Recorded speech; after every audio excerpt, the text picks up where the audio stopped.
Welcome to the New Money Habits podcast, where we talk about how to create a better plan for your money so you don't have to live paycheck to paycheck. Here are your hosts, Sarah Jones and Nino Villa. Welcome back, budgeteers. Coach Nino Villa here, and I am with my partner on the airways, as always, Sarah Jones. And today, we want to talk to you guys about some keys to better money management. In fact, we believe there are 3 keys to better money management, and we're going to unpack one of those keys today. But before I do that, hi, Sarah. How are you? Hey, Nino. Hey, everyone. I am doing fabulous today. Fantastic. Well, we are going to unpack one of these 3 keys, like I said. And the first key to better money management that I want to unpack with you today, Sarah, is education. Because I know you and I agree that financial education, financial literacy is important. And we believe that everybody has a right to know this stuff. So one of the first keys to better money management, education, because you deserve to know. Absolutely. I think for so long, there hasn't been a ton of education out there. Certainly not in the way that you and I, New Money Habits, my own coaching, not the way that we present it and the way that we deliver it. And so I really love this key that absolutely everybody has a right to know how to handle their money, how to develop new habits, and how to make a plan for their future. So this is, I think I say this is my favorite part, or I can talk about this a lot on almost every episode because, one of the nerdy ones that likes talking about money. But I love this, Nino, because it's a different type of education that we're putting out there. So, yeah, you and I have talked a little bit about education on the show before. We talked about kind of the pros and the cons of some legislation that was passed in Florida addressing education at the high school level. We've talked about how to talk to your kids about money. And so having, educational conversations in the household. And so I think we've made it apparent that we believe that financial literacy is important and that everybody has a right to know. But what might be missing, or not missing, but when I think about education and what we have talked about, what haven't we talked about is, I think, the point that I'm trying to make. Well, gosh, that's a good question. And maybe I'm not going to answer that right now because I want to think on that. I want to think on that for just a second. But one thing that came to mind as you were talking and going through that, Nino, is that I think one thing that we are doing that's different, though, is that we're having real conversations. It's not this, one size fits all platform, right? That we're having real conversations, talking about real life situations, our own personal experiences, those of our clients, and having some of the hard conversations and sharing that it's not this cut and dry topic. It's a lot more than just balancing your checkbook. I can't even say it right. It's a lot more than just balancing your checkbook. And it's a lot more than putting your payments on automatic drafts, right? Like, we're just having real conversations. So I want to say that, number one, education, that what we're doing, it's real life scenarios and real life information that everybody can take and apply, that it's not this big cut and dry, one size fits all.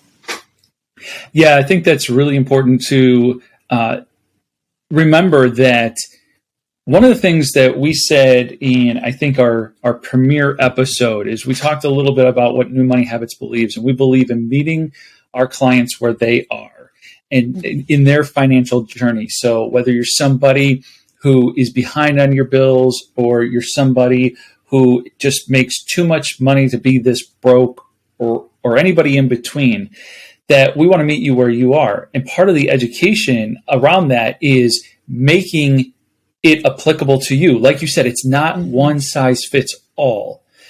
We talked about, even on a recent episode, we talked about how to like determine how much you should be spending on food. And one of the things I said right away is percentages don't work.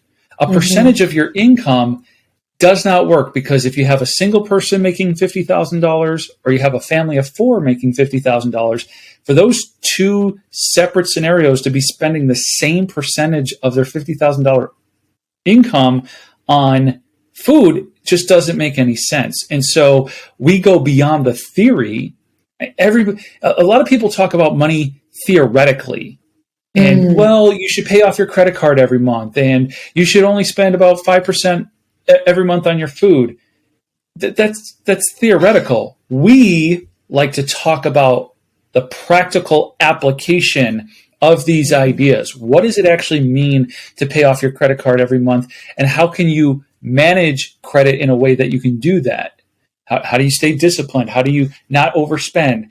So we start to dig into that, because that type of education is important. And I think when I ask the question, like, we've talked about education, but what haven't we talked about? Maybe it's been that a little bit is, so many places you go for education on how to handle your money. It's very theoretical versus let's get really practical and let's look at your situation and how to apply these principles in your situation. I think that you're so right there. And a lot of let's just say some of the big gurus out there, right? I know that they're speaking to the masses, right? And come up with these plans and do it, in these steps, or do this and do that. And while I think that, you and I are still talking to the masses, we're doing it in a very different way, because it really is about educating people. It's not about following some steps. It really is about educating on what is your situation. Number one, what's your income? What are your expenses? How do you feel with this? I'm a big feeler, right? I'm really big in emotions and listening to our bodies, checking in with, does this feel right or does it not? Looking at what have we learned in the past, and maybe we need to relearn some things. We need to learn differently. It's about creating our legacy, and what are we teaching our children? Like, there's so many pieces that we are getting across here. And so, yes, it's what are we not doing? We're not just putting together, a couple of steps for people to follow. We're really digging in and giving people the tools necessary to make positive changes for them, their families, themselves, and future generations. Yeah. And, I thank you for taking a moment to toot our own horn, because, I think it's actually, I think what we are doing is significantly different enough that I trust that people are getting value from it. And that is that we will take a singular topic and we'll start to break it down, and we'll apply whatever principle we're talking about to multiple scenarios, so that you can kind of see, how would this apply to me, instead of it just being theoretical. So, and at the same time, I also mention, I know that we're not the only ones out there. There's plenty of financial literacy education out there.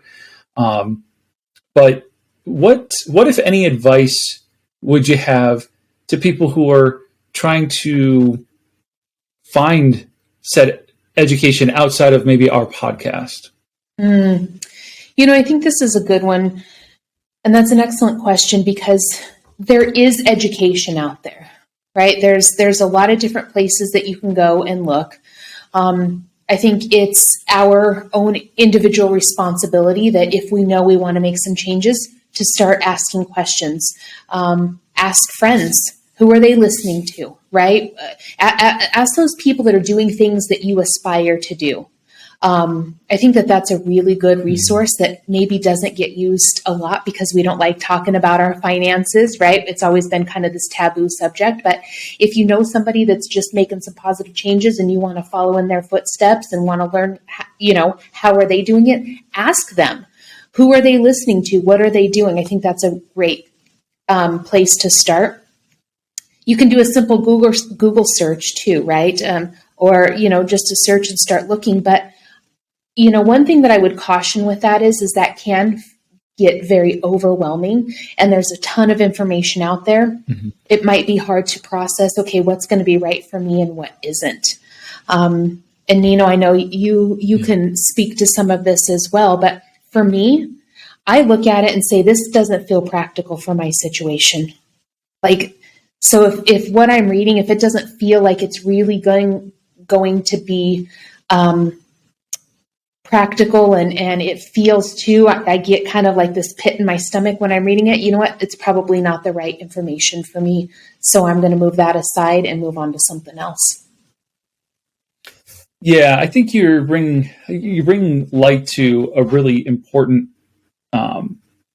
reminder, and that is everybody's allowed to have an opinion on the internet. And so when you do a Google search, you're going to come across 82,000 different ways to manage your money. And I like what you said, though, Sarah. It's about finding information that your gut responds to well. I think about you and I have had conversations about just how to handle certain categories, and where I might be more of like a digital envelope user, you're a physical envelope user. And, we both agree that you should use cash for a category like grocery shopping and going to the grocery store. And again, in that scenario, you're somebody who, correct me if I'm wrong, but you like the physical envelopes and cash in those envelopes. My wife has adopted more of a practice of doing some the online shopping, and then you go and pick it up, right? And so she needs to manage a digital envelope for that. But I think everything I just said there highlights two incredibly important points. One, we can both believe in the same principle. Yes. And then two, we can both execute that shared principle in two different ways. And so there's room for that doesn't really work for me, but this other thing does, and it still accomplishes that same core principle that's important to overall good money management. And so trust your gut on that. If you're reading an article, you're watching a video, heck, if you're listening to our podcast, certain things you're going to be like, yeah, I could see that really working for me. And other things, not so much. But that's why we believe in meeting our clients where they are, because everybody's going to respond a little bit differently, and different strokes for different folks. Absolutely. And I think I've shared just with my own journey how I kind of started one way, and it was far too strict for what my husband, the life that he wanted to live, but I was gung ho. I'm following this plan to the T, right? But it didn't work for my household. And so we had to make some adjustments. Okay, where do we need to make some changes then so it can work for both of us? So it does work for both of us, right? And as we go through our journeys, it's okay. And I want to put this out there too. Anybody out there, you have permission. If you've started something, you're following somebody and it's just not going the way that you really want it to go, or it's not feeling right, there's nothing that will stop you from looking up something different, right? You can try different things. You can reach out to different people for help. Because if you're working a plan and it's just not the right fit for you, there's nothing that says that you have to keep going with that. So you can put a pause and say, you know what, there's pieces of this that are not working, so I need to search for something different. And that's exactly what I did, and that's exactly what I help my clients do as well. We put together something that's very realistic, because I'm a big believer in, taking this education, but it needs to be realistic for your life. Yeah. I mean, financial literacy has so many aspects to it. I think it starts with some fundamentals and foundational things like how to manage my income and my expenses. So what does a budget look like? But it graduates quickly into how do I use credit wisely? How do I acquire income producing assets? And that's a large spectrum in between the two. I listed 3 things, but we're talking about a very large spectrum from getting started and just being on a budget and really managing your income and your expenses well to, okay, but now I want to do these other things, and maybe I want to grow a rental rental homes portfolio.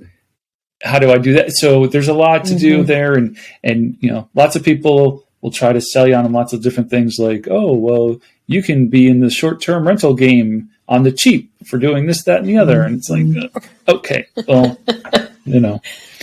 Right. So how do we determine what's good and what's bad? I mean, there's the guts, but how do we know what education out there is worthwhile and what education is just toss that to the side and move on?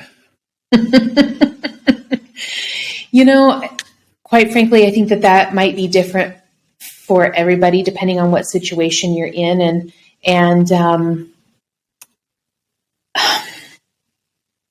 Boy, I don't know. I don't know how much. I'm going to have to think on this answer, Nino, because I think that's a really hard question, because there are, like you said, 82,000 different options out there, right? And so how do we know what's good and what's bad?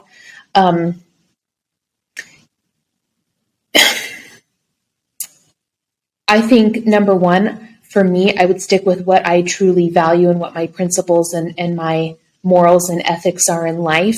And if there's something out there that's kind of feels like it's going against that, then I'm going to turn around and go the other direction. So again, it's a very personal, what are my morals? What are my values? I'm going to follow that first before I start looking at a plan that puts me in a situation that makes me very, very uncomfortable.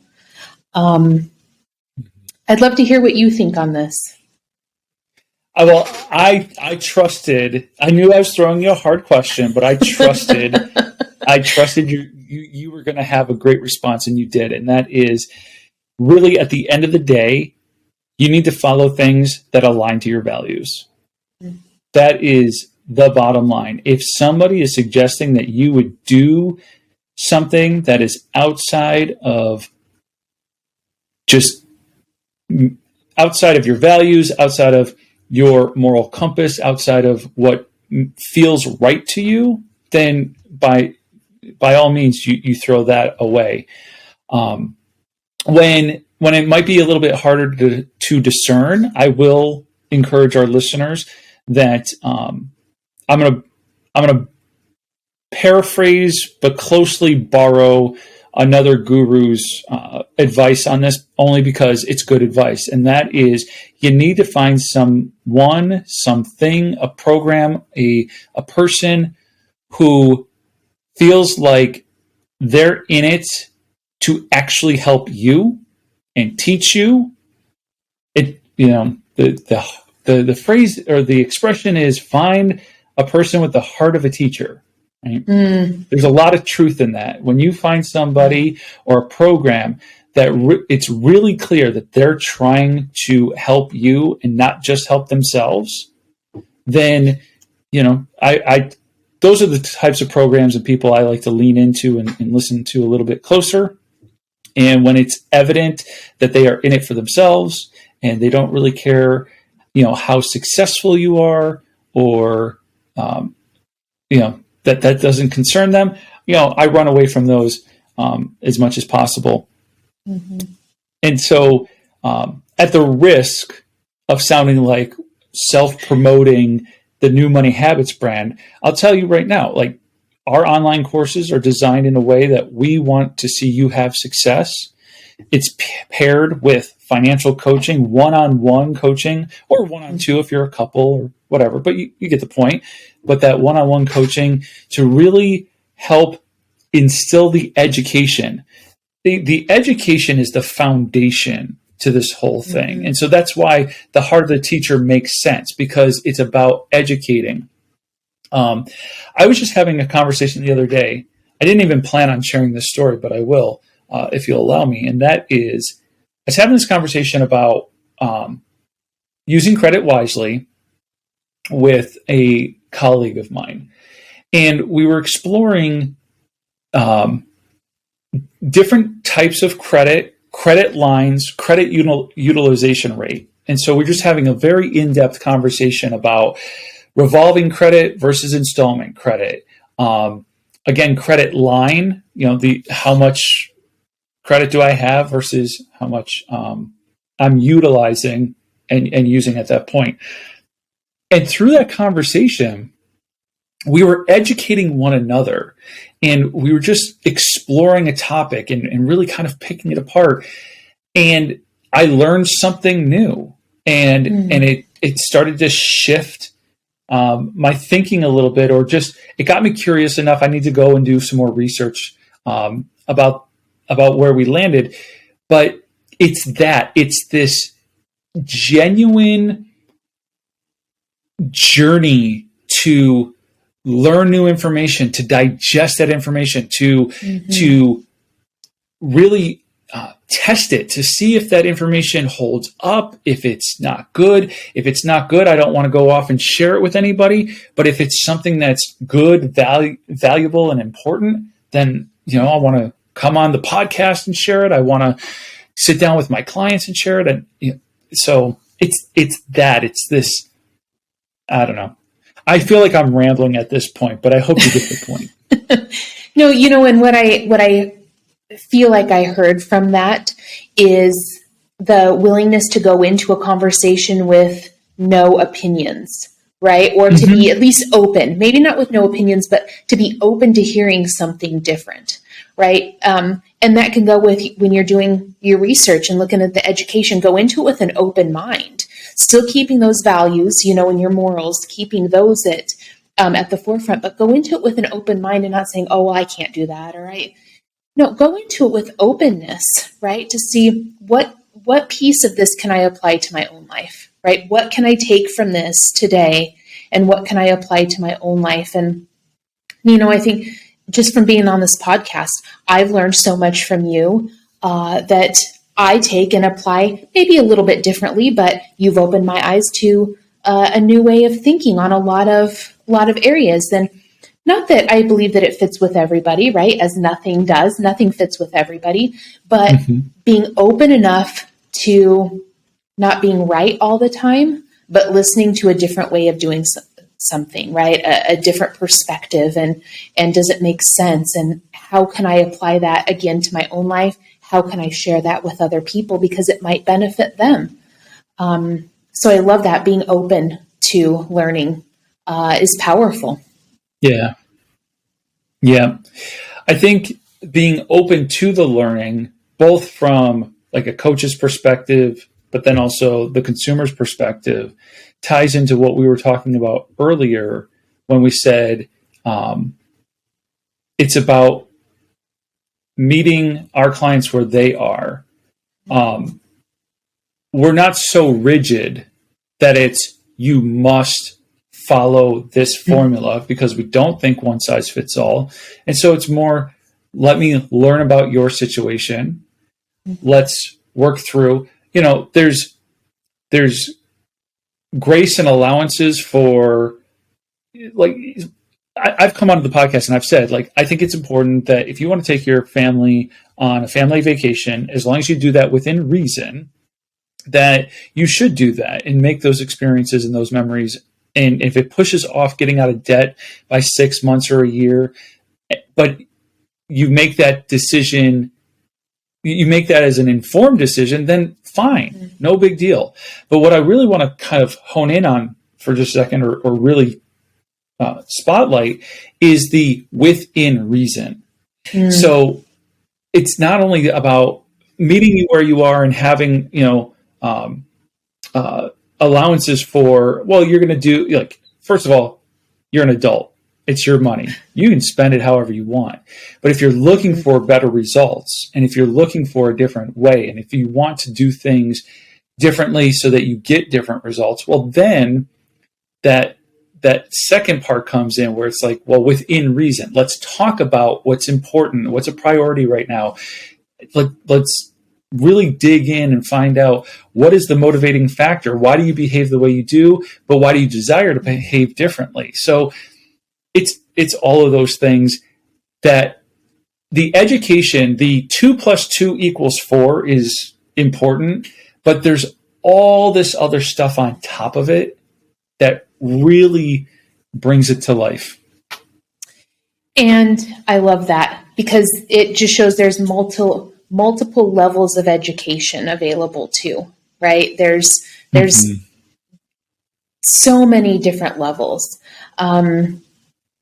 which that's what we're all about, right? Is sharing what those levels are and what can you learn out of each of them? What are the main principles that you can start with, right? And then we tweak the other pieces to mesh it all together.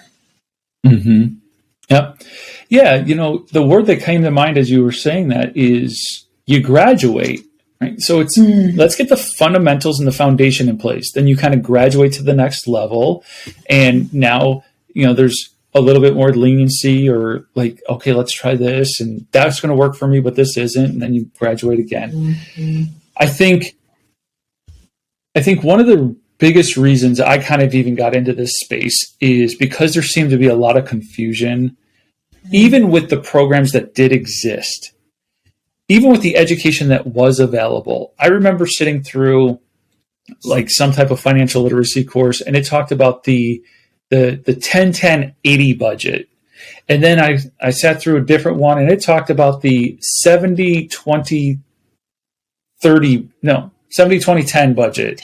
Mm-hmm. Then there was the 50-20-30 budget. And I'm like, wait a minute. I don't, how can there be so many different budgets?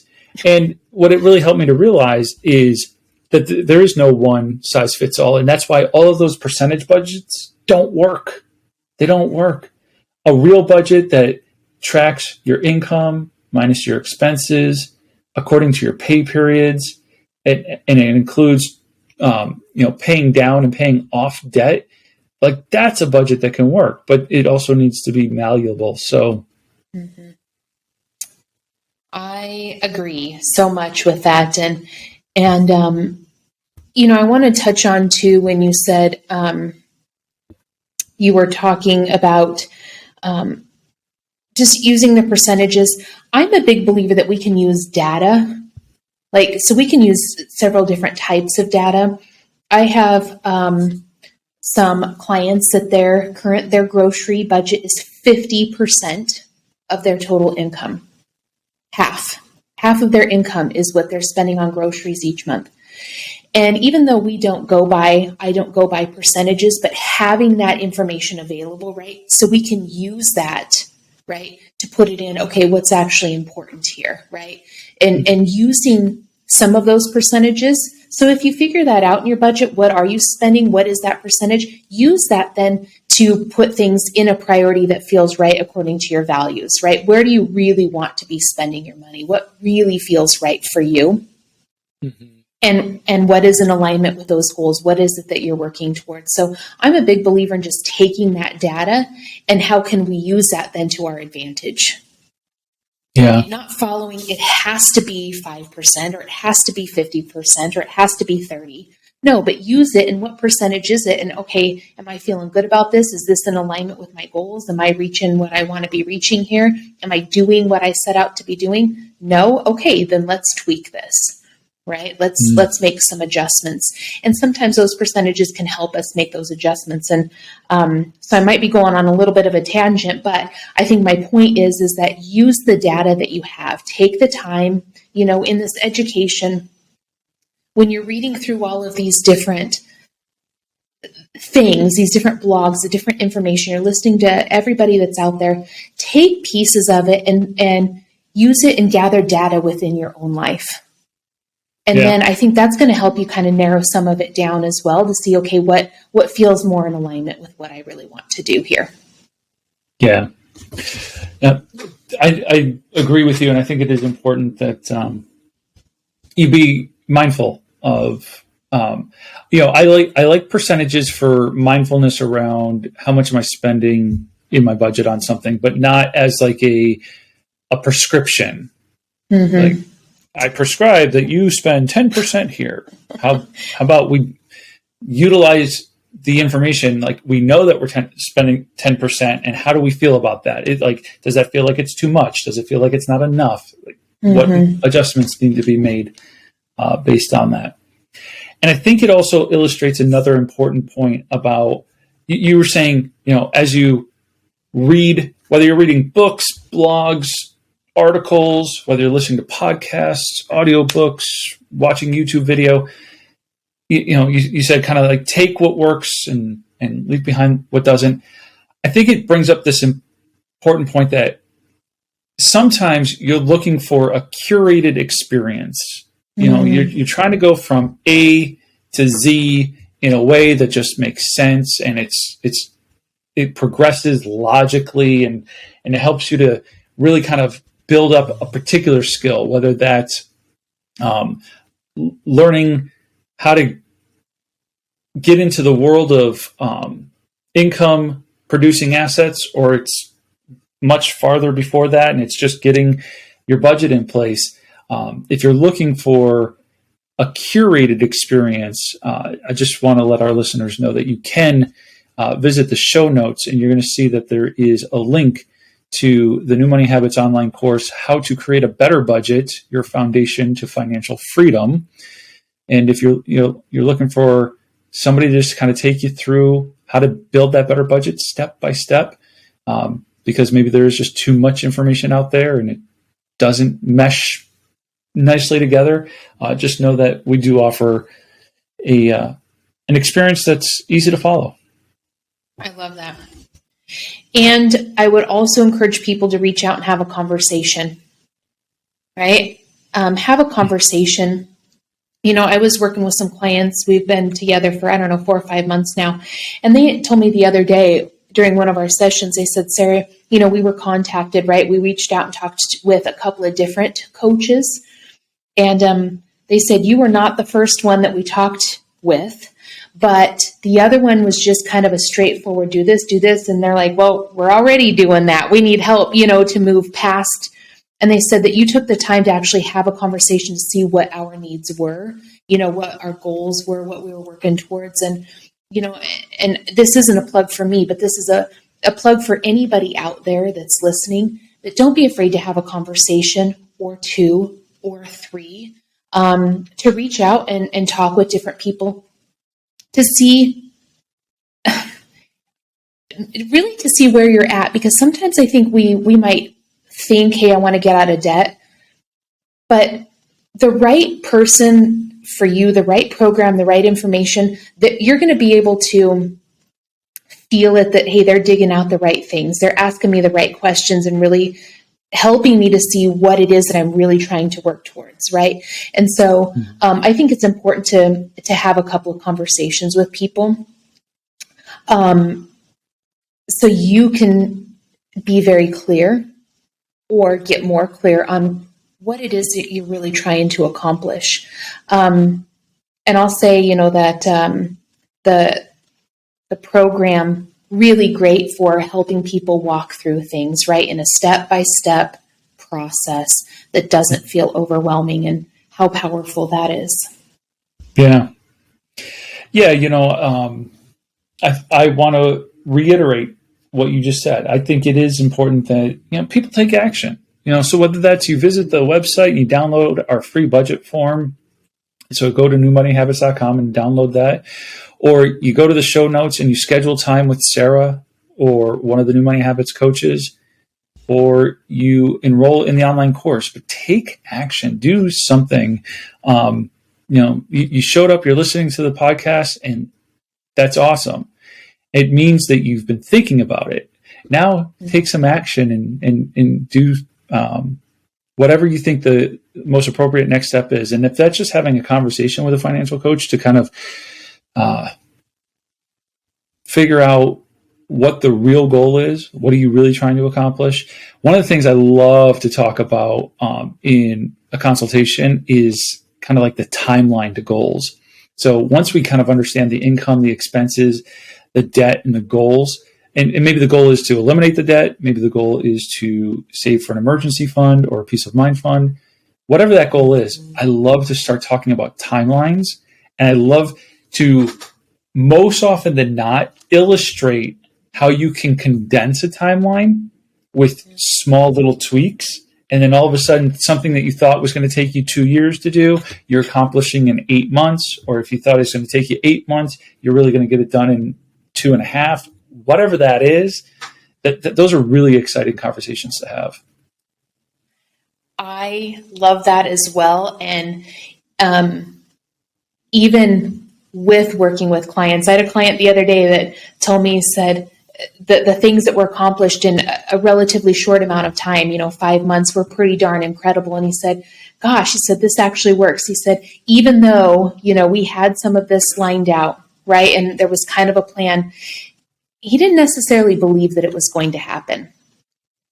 And how powerful it is, when people are able to reach their goals, and to just have incredible things happen. And, I want to put out a challenge to every one of our listeners that this challenge is exactly what Nino just said, is take action. So thank you for listening to this, but I want to give a challenge to you that I want you to do one thing